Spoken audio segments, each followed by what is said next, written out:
Welcome back, friends and fans. It's Sam Dobrow. Glad to have you here today. It's been a wild month of October for Atlanta Celebrates Photography.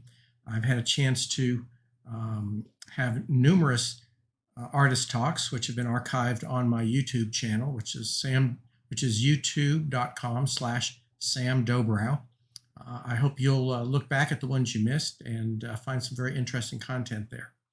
Today is a wrap-up. And I'll just kind of summarize, when I started working on this project for Atlanta Celebrates Photography, I had never live streamed at all. Had no idea what it was like. And I was a little nervous in front of the camera, to tell you the truth. I'm not usually one to be in front of the camera, much more comfortable being behind it.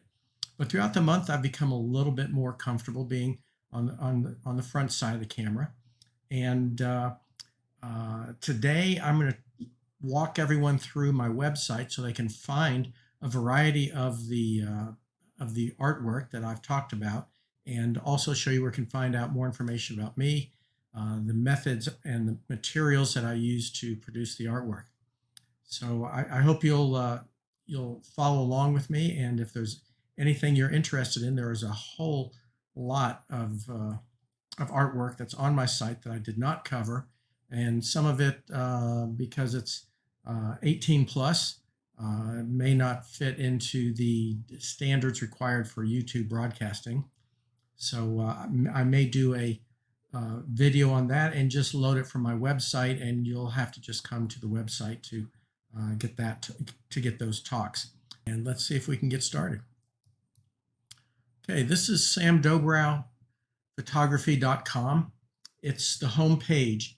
And from the home page, that's kind of your doorway to my galleries. There are 13 galleries currently out there, and each of them can be accessed from the home page. Each image that you see scrolling across will bring you to one of the specific galleries. If you think about the way it's organized, it's kind of like a big atrium with a variety of hallways going off to the side. And each hallway takes you off into a collection. So for example, here you'll see under the art collections, you can scroll down and you'll see the Surreality collection. And then there's 4 different galleries of related work within that. And you can access those either by clicking on the photos as they scroll by, or you can actually go in and access the different galleries, such as the Indochina Gallery, the Scotland Gallery, the Cuba Gallery, all of those different galleries. The artwork that I've not covered in my talks are the figurative works. There's the Mystic Gallery, the Phantasm Gallery, and the Fine Art Nude Gallery. And you'll have to explore those on your own or come back later when I post those on my website. So for the meantime, let me kind of walk you through shopping through the different galleries. And let's say you're taking a look here and you see this interesting image. If you put your mouse over the image without clicking, it'll just pause. You can take a look at the artwork and decide, do I want to explore more? You'll see that this image here is called Versace Dreams. It's a 20-inch by 30-inch piece of artwork, and it's in the Oceana Gallery.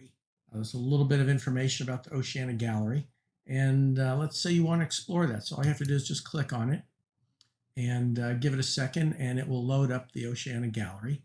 In this case, you'll see that there's 11 different images in that gallery, and this works very similar to the front page, except that each individual artwork here, now you have the ability to purchase those if you're interested in them. So as you scroll through those, you have your navigational buttons, which you can scroll through, and it'll take you to one image at a time, or you can click directly to the image you want to take a look at.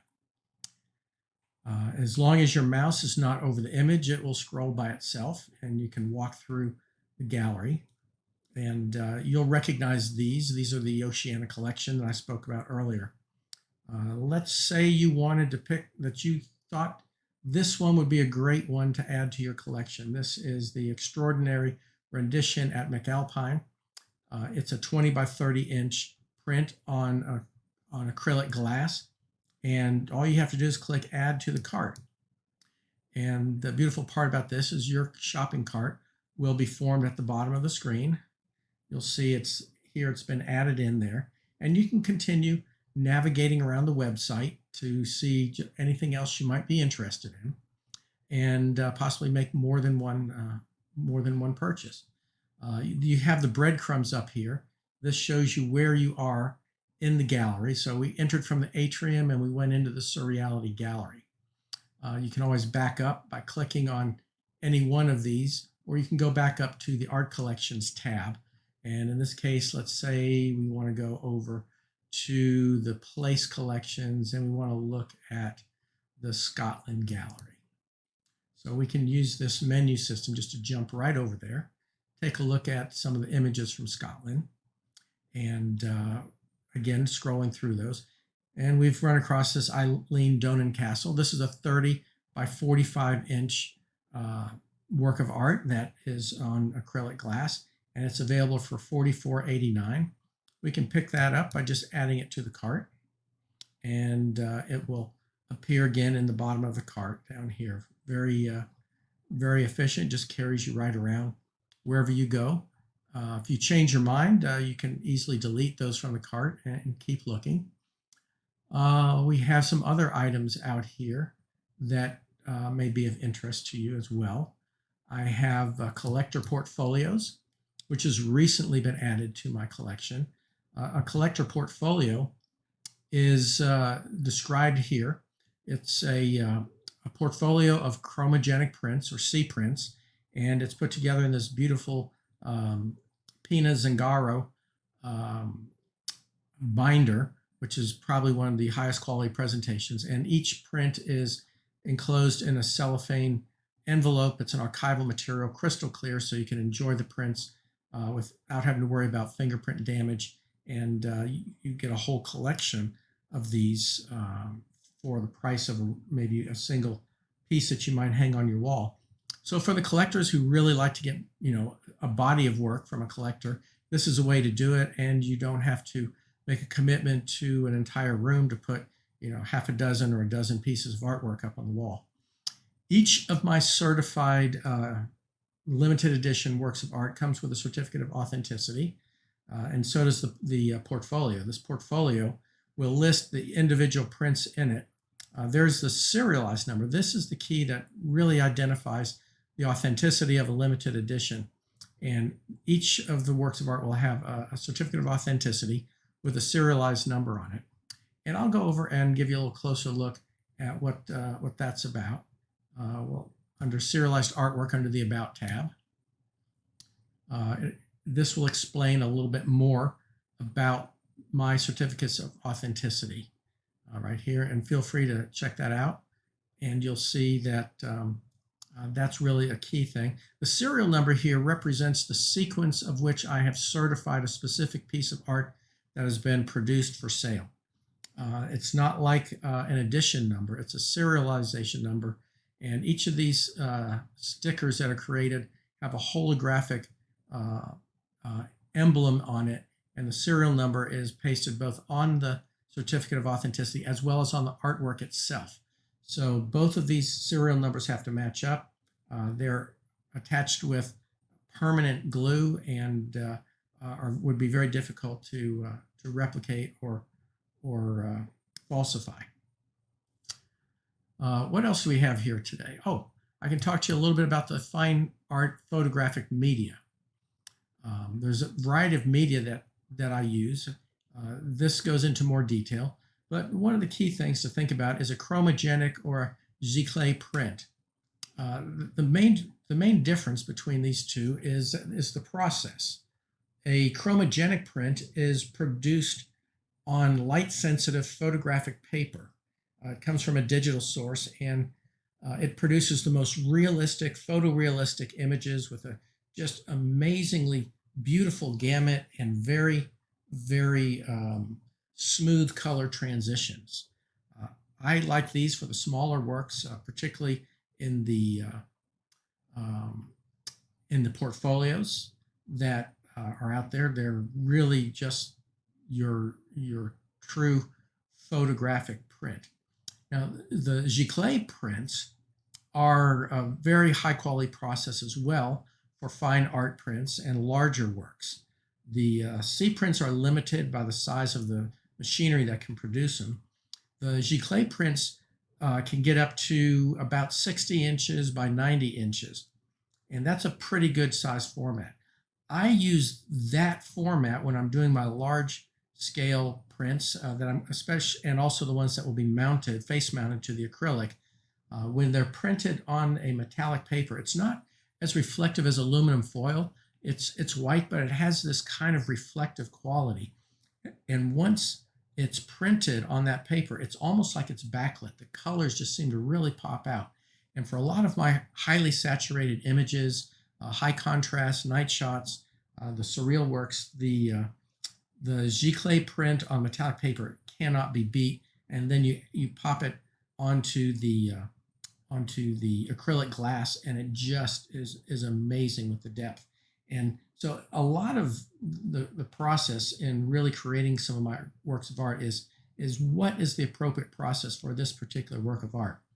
And I think that you'll find that the larger prints work really good on as the giclée, and the smaller prints are just amazing when you want something that's really a true photographic image. And then there's also aluminum infusion. If you want something that gets even bigger than 60 by 90, I have a shop that will produce those. It's called aluminum infusion, where the dyes are infused into the aluminum. And again, these create amazingly beautiful images at a very large scale. And the last thing is framing. A lot to talk about with framing. I won't go into too much here, but the larger pieces, when you get over about 24 by 36, I think it adds to the stability of them if they're framed. It gives them more of a formal presentation. And there's a few other things I can point out to you quickly on the website. If you want something custom, I have this tool for estimating the price. You can type in the size of the artwork. In this case, let's say we wanted a 24 by 36, and you'll see the base price of that would be about $28.65. If you want to add a standard float frame on top of that, you just click that box, and it will estimate these costs, including the shipping costs, and give you a total estimate. Now, this will get you in the ballpark. I would have to check my current supplier's pricing on things, but I can tell you that this would be pretty close, a pretty good estimate. If something just isn't quite in your budget, but you really love it, let me know. And if you make me a reasonable offer, I'll consider it. So don't think you can't get to it. And besides, if you can't quite afford it, I may find a different way to get you that artwork. I may be able to put you into something like some of my COVID-19 specials, where it's a smaller print, ready to frame, that's much more affordable than the acrylic glass mounted images and the larger style. So if you love my artwork, I want to help you show it on your wall, help you own that. Also, I have some photo books that are still currently available. Right, my latest book was The Orient Expression. We went through that portfolio on one of the artist talks, but you can get a look at this book. It's in a pop-up little window here, which shows you kind of the format of the book, shows you some of the text, the graphic design of the book, some of the content. I don't, for a variety of reasons, I don't put every page in the book, but it's meant to give you a sample through the table of contents and some of the other images. Some you've seen and some you haven't seen at the artist talks. And I guess another thing is my blog. The blog is where all my news is stored. If you missed an artist talk, that's where you'll be able to find it. You'll see that I've had various artist talks. And for example, if you were interested in my talk about Cuba, a lot of people really like that talk, and you can scroll down and you can find this. If you click on it, it'll open up a web page which tells you about the talk and you can play the Artist Talk directly inside that window, or you can pop it out and go to YouTube. Welcome back. So as you can see, it works very clearly. I am going to present Cuba. So that's my blog. And the last thing I would say is the checkout page. You can either check out on the bottom, or you can go to the specific checkout page and look at the different works of art that you were interested in, and you can then say, okay, well, this one's maybe not as much as my favorite as the other one I had there. And when you're ready to go, during the month of October, I'm going to offer this as a special buy. We have a 10% discount during the month of October for ACP, and that code is ACP10. And if you type that in here before November 1 and click on the apply, you'll see it's going to give you a great discount. In this case, it gave you a $199.50 discount to drop that down to $17.95 instead of to $19.95. So it's a great incentive. Get started with your holiday shopping soon, and get your artwork soon before the holiday rush is up. And of course, then you can check out with PayPal. Use a credit card on PayPal, and you'll get a confirmation of that by email. And I'll be in touch with you to confirm all the details of your shipping information and give you an idea of when it can be delivered. So today, I think that's probably the highlights. And if you want to send me a note, there's the contact page. And again, there's also the about page that tells you a little bit more about me. And my artwork are being represented here by the International Contemporary Art Society, and various exhibits and awards that I've been involved with. Hope you've enjoyed the tour, and I hope you'll dive a little bit deeper into my art galleries and find something that you like, that you would find desirable to hang on your wall or put on your coffee table, and we'll get it to you as soon as possible. Check back again to my blog, and we'll probably be posting some tours of the not safe for work categories, which include the Mystic Gallery, the Phantasm Gallery, and the Fine Art Nude Gallery. And thank you. Have a wonderful weekend, and a wonderful Atlanta Celebrates Photography month of October.